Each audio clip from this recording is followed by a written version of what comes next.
वक्फ bill पर सिर्फ सरकार और विपक्ष के बीच टकराव नहीं है, बल्कि कई सियासी समीकरण इस बिल ने हिला दिए हैं। असदुद्दीन ओवैसी खुलकर बिल का समर्थन करने वाले नीतीश कुमार से लेकर चंद्रबाबू नायडू तक को चेतावनी दे रहे हैं कि देश का मुसलमान उन्हें माफ नहीं करेगा।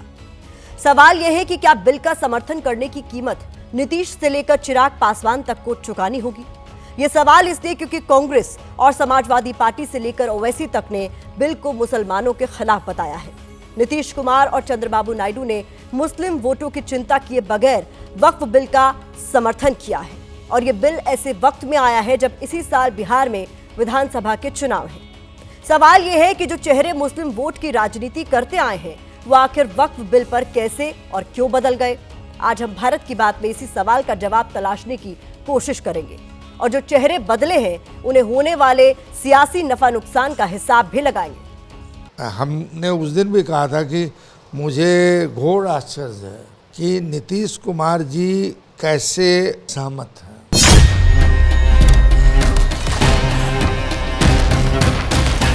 जदयू अब जदयू नहीं रही है, अब वो भाजपा हो चुकी है।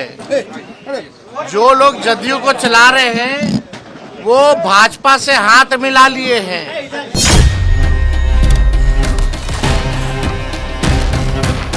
आप मुसलमानों का भला कर रहे हैं, आप मुसलमानों का भला कर रहे हैं। दोनों सदन में एक भी सदस्य, दोनों सदन में सिर्फ एक सदस्य गुलाम अली को छोड़ के एक भी सदस्य आपका मुसलमान नहीं है। आप मुसलमानों का भला कर रहे हैं।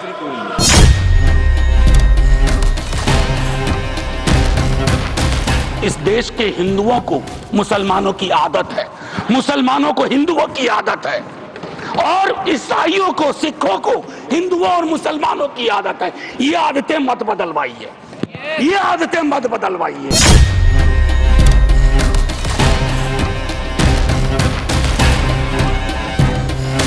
हर आदमी में होते हैं 10-20 आदमी, जिसको भी देखना हो कई बार देख लो।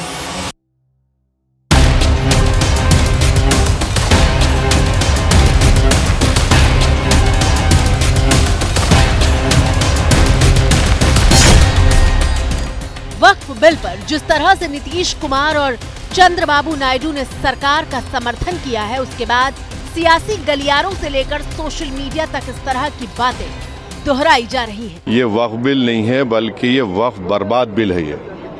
और अगर चंद्रबाबू नायडू, नीतीश कुमार, चिराग पासवान, जयंत चौधरी इसकी तायीद करेंगे, उनको ये देखना चाहिए कि ये सपोर्ट तो कर रहे हैं, मगर क्या आप 5 साल के बाद जब जाएंगे जनता के पास, क्या जवाब देंगे उनको? अब तो बिहार का चुनाव भी है। दरअसल मामला कुछ ऐसा है कि वक्फ बिल के खिलाफ खड़ा हर मुसलमान बड़ी उम्मीद भरी निगाहों से नीतीश कुमार की तरफ देख रहा था। पूरा देश देख रहा है नीतीश बाबू आपकी तरफ, पूरा देश देख रहा है नायडू जी आपकी तरफ। चिराग जी कहाँ हो? सब कल सबके चेहरे बेनकाब हो जाएंगे। नीतीश कुमार की तरफ मुसलमान देख रहा था क्योंकि वो सेक्युलर नेता की छवि रखते हैं। अपने आपको सेक्युलर नेता जो कहते थे, उनका कहीं ना कहीं पर्दाफाश जो है हुआ है।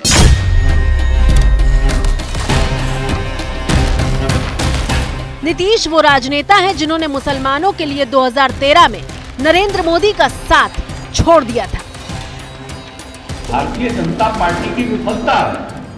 सरकार बनाना चाहते हैं तो नए एलआई चाहिए, आप पुराने एलआई को भी छोड़ दे रहे हैं। आप ऐसे हालात पैदा कर रहे हैं कि पुराने लोग चले जाएं। अगर वो कोई आधार नहीं छोड़ेंगे, उसकी कोई सूरत नहीं छोड़ेंगे तो अलग होना पड़ता है। तो अलग हो गए नहीं, किसके लिए रास्ता प्रशस्त हुआ ये तो बीजेपी के को पता है। जाहिर है कि नीतीश कुमार मुसलमानों के बीच लोकप्रिय नेता माने जाते हैं और यही वजह है कि कांग्रेस से लेकर ओवैसी तक ने नीतीश को बिल का समर्थन न करने की चेतावनी दी थी। चंद्रबाबू नायडू, नीतीश कुमार, चिराग पासवान और जयंत चौधरी, याद रखो, हम कभी भी तुम्हारी इस चीज को माफ नहीं करेंगे। जिन लोगों ने बिल का समर्थन किया है उसको बिहार की जनता जो है मुंह तोड़ जवाब देगी। लेकिन जब लोकसभा में बिल पास हुआ तो नीतीश कुमार को मुसलमान विरोधी करार देने वाले हमले शुरू हो गए। जेडीयू और टीडीपी और बाकी जो बीजेपी के सहयोगी दल हैं, वो सारे दल अब समाप्त हो गए। जो मंशा थी बीजेपी की कि क्षेत्रीय दलों को समाप्त करेंगे, उसमें वो कामयाब हो गए।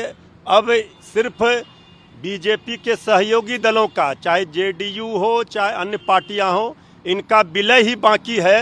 बाकी अब ये किस मुंह से जाएंगे लोगों के पास? जो सेकुलरिज्म का ढोंग कर रहे थे वो कल एक्सपोज हो गए। हिंदू या मुसलमान के लिए के एहसासात को मत छेड़िए, अपनी कुर्सी के लिए इस जज्बात को मत छेड़िए। हम में कोई हुण, कोई शक, कोई मंगोल, पता करना बड़ा मुश्किल है कौन कहां से। हम में से कोई हुण, कोई शक, कोई मंगोल, दफन है जो बात, अब उस बात को मत छेड़िए। गलतियां बाबर की थी, जुम्मन का घर फिर क्यों जले। ऐसे नाजुक वक्त में हालात को मत छेड़िए। है कहां हिटलर, हलाकू जार या चंगेज खां, मिट गए सब, कौम की औकात को मत छेड़िए। छेड़िए एक जंग, छेड़िए एक जंग, मिलजुल कर गरीबी के खिलाफ। दोस्त मेरे मजहबी नगबात को मत छेड़िए। नीतीश कुमार से लेकर चंद्रबाबू नायडू तक पर सेक्युलरिज्म का ढोंग करने के आरोप लगे। हालांकि जेडीयू सांसद ललन सिंह ने लोकसभा में साफ कर दिया था कि पार्टी को किसी से भी सेक्युलरिज्म के सर्टिफिकेट की जरूरत नहीं है। अरे जेडीयू को और नीतीश कुमार को आपके सेकुलरिज्म के सर्टिफिकेट की आवश्यकता नहीं है, उसकी आवश्यकता नहीं है। आपको हम एक बात बता देते हैं, सेकुलरिज्म की आपकी परिभाषा है समाज को वोट के लिए बांटो, भावना की राजनीति करो और वोट लेके देश पर राज करो और राज करो। यह आपका सेकुलरिज्म का परिभाषा है। नीतीश कुमार जी का और जेडीयू के सेकुलरिज्म की परिभाषा है कि बिना कोई विवाद किए हुए काम करो, समाज के हर वर्ग के लिए काम करो। हालांकि जेडीयू के कुछ नेता भी इस बिल का समर्थन न करने की अपील कर रहे थे कि चाहे नायडू जी जो वहाँ आंध्रा के इतने मजबूत सिपाही सेकुलरिज्म के हैं वो, और मैं समझता हूँ हमारे माननीय मुख्यमंत्री जी भी रात में इस पर कोई न कोई नजरसानी करेंगे कि ये बिल वापस ले लिया जाए। शायद इसीलिए लालू यादव की पार्टी आरजेडी ने यहाँ तक दावा कर दिया है कि वक्फ बिल का समर्थन करने की कीमत नीतीश कुमार को पार्टी में टूट से चुकानी होगी। सारी टूट होने वाली है जेडीयू में। जो तथाकथित सेकुलरिज्म का चोला ओढ़े हुए थे वो बेनकाब हो गए। अब तो बीजेपी ने ये सहयोगी दलों को सबको निगल लिया, इस बिल के माध्यम से एक्सपोज कर दिया। अब आदरणीय नीतीश कुमार जी को जवाब देना पड़ेगा और जेडीयू को बचाना वो मुश्किल है। विरोधी नीतीश कुमार के साथ साथ चिराग पासवान तक पर मुसलमानों की पीठ में खंजर भोंकने का आरोप लगा रहे हैं। बिहार में जो सरकार चल रही है, माननीय नीतीश कुमार जी के नेतृत्व वाली सरकार, जो कहती थी कि हम सेकुलर हैं, आज इन्होंने, हम पार्टी ने, चिराग जी के पार्टी ने और नीतीश जी के पार्टी ने फिरका परस्त ताकतों के साथ बैठ कर करके और मुसलमानों के पीठ में जो है वो खंजर भोंकने का काम किया है। वक्फ बिल पर नीतीश कुमार और चंद्रबाबू नायडू से लेकर चिराग पासवान तक धर्मनिरपेक्ष नेता हैं या फिर नहीं, इस पर नई बहस शुरू हो गई है। तो चलिए हम बारी बारी कर हर चेहरे के जरिए समझने की कोशिश करते हैं कि मुसलमान वोटों की राजनीति करने वाले इन नेताओं ने अगर बिल का समर्थन किया तो क्यों किया। शुरुआत बिहार के सीएम नीतीश कुमार से करते हैं कि बिहार विधानसभा चुनाव से ठीक पहले नीतीश कुमार ने बिल का समर्थन करके सेल्फ गोल किया है या फिर कोई सियासी मास्टर स्ट्रोक चला है। आमतौर पर ईद हो या फिर कोई दूसरा आयोजन, नीतीश कुमार अपनी धर्मनिरपेक्ष छवि की वजह से ऐसे किसी आयोजन का हिस्सा बनने का मौका नहीं छोड़ते। नीतीश कुमार की मुस्लिम पॉलिटिक्स को समझने के लिए थोड़ा पीछे चलते हैं। 2005 में नीतीश कुमार जब पहली बार मुख्यमंत्री बने थे तो उन्होंने 3 प्रयोग किए थे। पहला प्रयोग, दलितों से महादलित अलग किए। दूसरा प्रयोग, पिछड़ों से अति पिछड़ों को अलग किया। और ऐसे ही उन्होंने मुस्लिमों में से पसमानदा मुस्लिम अलग करके उन पर काम किया। इस प्रयोग का असर ये हुआ कि 2010 के विधानसभा चुनाव में नीतीश और बीजेपी गठबंधन को जीत मिली और जेडीयू के 7 मुस्लिम विधायक जीते और बीजेपी से भी 1 मुस्लिम विधायक जीता। ये देश प्रेम से चलेगा, मोहब्बत से चलेगा, भाईचारे से चलेगा, सद्भाव से चलेगा, गले मिलने से चलेगा, सबकी इज्जत करने से चलेगा। इसमें कभी टोपी भी पहननी पड़ेगी, कभी टीका भी लगाना पड़ेगा और सबको बराबर की खुशी के साथ स्वीकार करना। साल 2015 में जब नीतीश लालू के साथ गए तब भी मुस्लिमों ने उनका साथ दिया, लेकिन जैसे जैसे वो राजनीतिक पलटी मारते गए मुस्लिम नीतीश कुमार से छिटकते चले गए। 2020 में CSDS का बिहार चुनाव के बाद का सर्वे कहता है कि 76% मुस्लिमों ने लालू कांग्रेस के महागठबंधन को वोट दिया था। सिर्फ 5% मुस्लिमों ने एनडीए को वोट किया और तब जेडीयू और जीतन राम मांझी इसका हिस्सा थे। 2% मुस्लिम वोट चिराग पासवान की एलजेपी को मिला, 11% मुस्लिम वोट ओवैसी के गठबंधन को और 6% मुस्लिम वोट अन्य को मिला। नतीजा ये रहा कि 19 मुस्लिम विधायक जीते, लेकिन 11 टिकट देकर भी जेडीयू से कोई मुस्लिम नहीं जीता।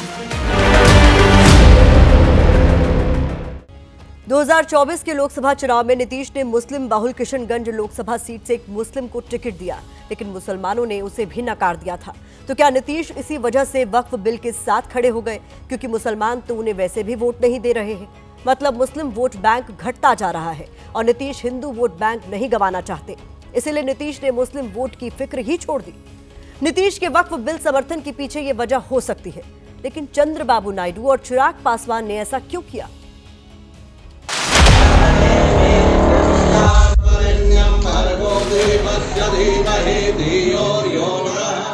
लोक जनशक्ति पार्टी के सांसद और मोदी सरकार में मंत्री चिराग पासवान का ये रूप अब अक्सर दिखाई देता है जब वो हिंदू धर्म के ज्यादा करीब दिखाई देते हैं। फिर मौका चाहे नवरात्रि का हो या फिर शिवरात्रि का, चिराग पासवान के ऐसा करने के सियासी मायने बहुत साफ नहीं है, लेकिन सफेद कुर्ता पायजामा के साथ माथे पर मोटा तिलक उनकी पार्टी की विचारधारा से थोड़ा अलग इसलिए लगता है क्योंकि उनके पिता रामविलास पासवान तो मुस्लिम मुख्यमंत्री बनाने की मांग पर ऐसा अड़ गए थे कि सरकार ही नहीं बनने दी। मुस्लिम मुख्यमंत्री हो तो उसमें उसमें रिलीजन कहाँ आता है, इस्लाम कहाँ आता है? जब कोई कह सकता है कि राबड़ी देवी मुख्यमंत्री बनाया जाए, जब कोई कह सकता है कि मुख्यमंत्री नीतीश कुमार बनाया जाए, और रामविलास पासवान कहता है कि मुस्लिम कम्युनिटी में से किसी को बनाया जाए, तो कम्युनिटी एक है ना। फरवरी 2005 की बात है जब बिहार विधानसभा चुनाव में एनडीए 243 में से 87 सीटें जीत पाई थी और राष्ट्रीय जनता दल ने 75 और रामविलास पासवान की पार्टी एलजेपी ने 29 सीटें जीती थी और रामविलास पासवान के बिना बहुमत का 122 का आंकड़ा हासिल नहीं किया जा सकता था। संतोष सिंह लालू नीतीश का बिहार कितना राज कितना काज में लिखते हैं कि पासवान चाहते थे कि किसी मुस्लिम को सीएम बनाया जाए। सरकार बनाने के लिए कई समीकरण भी बनाए गए, लेकिन पासवान की मुस्लिम सीएम वाली जिद किसी फैसले पर पहुंचने नहीं दे रही थी। नीतीश कुमार और रामविलास पासवान के बीच लंबी बहस हुई और रामविलास पासवान को सीएम बनाने का प्रस्ताव तक दे दिया गया था, लेकिन वो सीएम पद पर भी नहीं माने और आखिरकार राष्ट्रपति शासन की नौबत आ गई। इतना ही नहीं, 2002 में गुजरात दंगों को मुद्दा बनाकर रामविलास पासवान ने तत्कालीन अटल बिहारी वाजपेयी की सरकार से इस्तीफा दे दिया था। अब विरोधी चिराग पासवान से उनके बदले हुए स्टैंड पर सवाल पूछ रहे हैं, जबकि चिराग पासवान अपने पिता की विचारधारा से नहीं हटने की सफाई पेश कर रहे हैं। मैं इस बात को ईमानदारी से बोलता हूँ, लोक जनशक्ति पार्टी रामविलास और मैं एक ऐसे व्यक्ति का बेटा हूँ जिन्होंने अपनी पार्टी को समाप्त किया 2005 में मुसलमान मुख्यमंत्री बने, इस बात की दावेदारी रखते हुए। ऐसे में मैं कोई ऐसा कदम नहीं उठाऊंगा जो मेरे नेता मेरे पिता आदरणीय रामविलास पासवान जी के विचारों से अलग हो। ऐसे में हम लोगों ने इसके एक एक बिंदुओं पर चर्चा की है।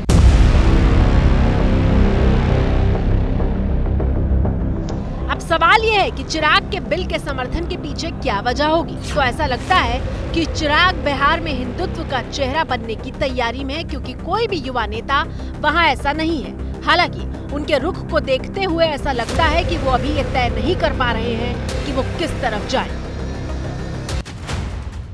तस्वीरें पिछले साल नवंबर महीने की हैं, जब जमीयते उलेमाए हिंद ने दिल्ली के इंदिरा गांधी इंडोर स्टेडियम में संविधान बचाओ सम्मेलन का आयोजन किया था। खचाखच भरे स्टेडियम में मंच से बहुत साफ शब्दों में कहा गया था कि सीएम चंद्रबाबू नायडू ऐसे किसी बिल का समर्थन नहीं करेंगे जो मुसलमानों के खिलाफ हो। हमारे वजीर आला नारा चंद्रबाबू नायडू साहब एक सेकुलर माइंड के आदमी हैं। ऐसा इंसान हमारा वजीर आला जो मुसलमानों को कुछ नुकसान पहुंचने की बिल पर उन्होंने किसी हालत में भी उन्होंने उसे लागू नहीं होने देंगे। ये बयान बता रहा है कि चंद्रबाबू नायडू से किस तरह की उम्मीदें थी, लेकिन नायडू ने बिल का समर्थन करके कहानी बदल दी। नायडू वो नेता हैं जो कभी 4% मुस्लिम आरक्षण की वकालत किया करते थे, लेकिन 2024 में बीजेपी के साथ सत्ता में आने के बाद नायडू के सुर बदले हुए हैं। शायद नायडू भी बदली सियासत के साथ राजनीति में बदलाव कर रहे हैं। हमें मालूम है मुस्लिम समाज को कैसे प्रोटेक्ट करने के लिए तेलुगुदेशम पार्टी हमेशा कोशिश करेंगे। नायडू बीते दिनों आंध्र प्रदेश में दी गई इफ्तार पार्टियों में शामिल हुए और मुसलमानों को भरोसा देते हुए कहा कि वक्फ बिल सबके फायदे में है। विपक्ष को उम्मीद थी कि नायडू को धर्मनिरपेक्ष छवि का वास्ता देकर वक्फ बिल पर उन्हें अपनी तरफ खींच लिया जाएगा, लेकिन ऐसा नहीं हुआ। चंद्रबाबू नायडू 2002 में गुजरात जब हुआ था, जब वो अटल बिहारी वाजपेयी की सरकार की तायद किए थे, और उसका खमियाजा उनको ये भुगतना पड़ा है कि वो 10 साल तक सत्ता से दूर रहे। 2014 में वापस आए जब तेलंगाना का डिवीजन हुआ। माना जा रहा है कि चंद्रबाबू नायडू कहीं न कहीं आंध्र प्रदेश में पवन कल्याण की बढ़ती लोकप्रियता के कारण हिंदू वोटरों के बीच अपनी छवि मजबूत बनाए रखना चाहते हैं। वो नहीं चाहते कि वक्फ बिल का विरोध कर भविष्य में उनकी ब्रांडिंग राज्य के महज 7% मुस्लिमों के रहनुमा की बनाई जाए।